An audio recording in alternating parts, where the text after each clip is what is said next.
Hello বন্ধুরা, আমি মৌসুমি। আজ আমি আবারও একটা নতুন রেসিপি নিয়ে চলে এসেছি। বিহারি স্টাইলে ডিমের কারি রেসিপি। চলুন তাহলে দেখে নেওয়া যাক।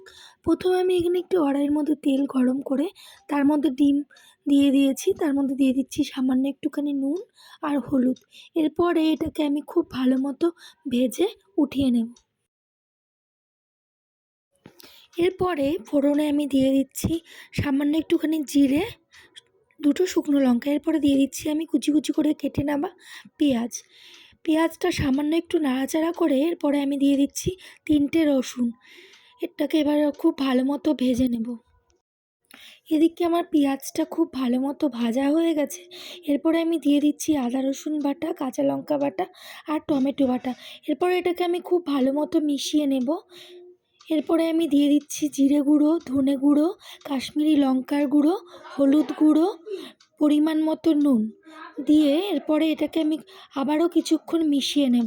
এরপরে এর মধ্যে সামান্য একটুখানি জল দিয়ে মশলাগুলোকে আমি খুব ভালো মতো কষিয়ে নেব।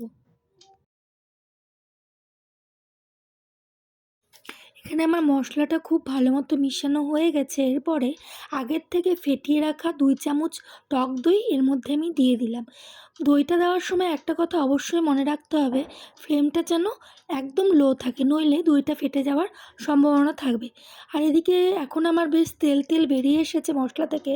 এরপরে আমি 1 চামচ এর মধ্যে চিকেন মশলা অ্যাড করে দিয়েছি। এখানে আমি পরিমাণ মতো জল দিয়ে কিছুক্ষণ মিশিয়ে আবারও কিছুটা পরিমাণ জল দিয়ে এটাকে আমি খুব ভালো মতো ফুটতে দিয়ে দেব।